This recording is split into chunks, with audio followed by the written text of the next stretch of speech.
கடந்த 14ஆம் தேதி திருவண்ணாமலையில் தலைவருடைய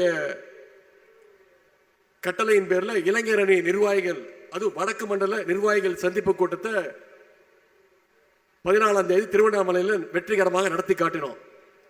கிட்டத்தட்ட 1,30,000 இளைஞர் அணி நிர்வாகிகள் அந்த சந்திப்பு கூட்டத்தில் கலந்து கொண்டு ஒரு மாநாடு போல அந்த நிகழ்ச்சி நடந்தது. அந்த எழுச்சியை பார்த்து இளைஞர்கள் நம்முடைய திராவிட முன்னேற்ற கழகத்தில் எந்த அளவுக்கு ஈடுபாடோடு வந்திருக்கிறாங்க அந்த எழுச்சியை பார்த்து, அந்த மக்கள் கடலை பார்த்து, இளைஞர் கடலை பார்த்து ஒரு 10 நாட்கள் சங்கி கூட்டமோ அடிமை கூட்டமோ புலம்பிக்கிட்டே இருந்தது. இன்னைக்கு பல்லடத்தில் கூடியிருக்கக்கூடிய இந்த கடல் போல் கூடியிருக்கக்கூடிய நம்முடைய மகளிர் கூட்டத்தை, இந்த மாநாட்டை பார்த்தாங்கன்னா அந்த சங்கி கூட்டமோ அடிமை கூட்டமோ அடுத்த 10 நாளுக்கு நிச்சயமா தூங்க போறது இல்லை. நம்முடைய தலைவர்களுடைய நல்லாட்சிக்கும் தலைமைக்கும் மகளிர் மத்தியில் கிடைக்கக்கூடிய அந்த வரவேற்புக்கு இங்கே திரண்டிருக்கக்கூடிய இந்த மகளிர் கடலே ஒரு சாட்சி. இன்னைக்கு தமிழ்நாடு மகளிர் மட்டுமல்ல, இந்தியாவில் இருக்கக்கூடிய அனைத்து மகளிருக்குமான உரிமை குரலாக நம்முடைய கழக தலைவருடைய குரல் இன்னைக்கு ஒலித்துக் கொண்டிருக்கிறது. அதுக்கு ஒரே ஒரு எடுத்துக்காட்டை இங்கே நான் குறிப்பிட விரும்புகின்றேன். 2 நாளா சோசியல் மீடியாவில் இங்கே வந்திருக்கக்கூடிய சகோதரிகள் நீங்க பார்த்திருப்பீங்க. சோசியல் மீடியாவில் ஒரு வீடியோ மிகுந்த வைரலாக போய்கொண்டிருந்தது, அதிகம் ஷேர் செய்யப்பட்டது, தொலைக்காட்சிகளில் ஒளிபரப்பப்பட்டுச்சு.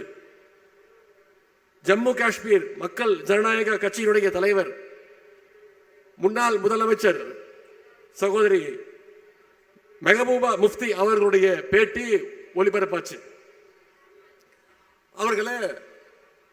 அம்மையார் அவர்களை காஷ்மீரில் இருக்கக்கூடிய ஒரு பத்திரிகையாளர் சந்திப்பில் கலந்து கொண்டாங்க.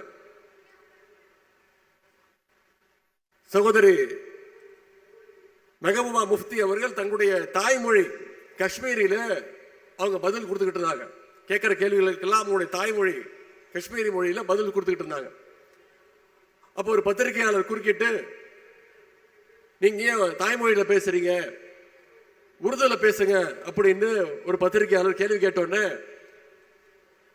அம்மையார் மெஹபூபா முஃப்தி அவர்கள் சொன்ன வார்த்தை, என்கிட்ட டிரான்ஸ்லேஷன் கேட்கறீங்களே, உங்களுக்கு தைரியம் இருந்தா தமிழ்நாட்டுக்கு போய் என்னுடைய சகோதரர் மு.க. ஸ்டாலின் கிட்ட போய் இதை கேட்க கொடுத்து உங்களுக்கு தைரியம் இருக்கா அப்படின்னு கேட்டாங்க.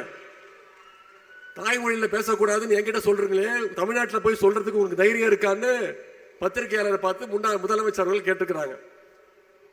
மொழி உரிமை, மாநில உரிமை, பெண் உரிமைன்னு வந்துருச்சுன்னா காஷ்மீரில் இருக்கவங்க கூட தமிழ்நாட்டில் இருக்கக்கூடிய நம்முடைய முதலமைச்சருடைய பேர் தான் முதல்ல ஞாபகத்துக்கு வரும். அப்படிப்பட்ட தலைவரே நாம பெற்றிருக்கிறோம் இன்னைக்கு.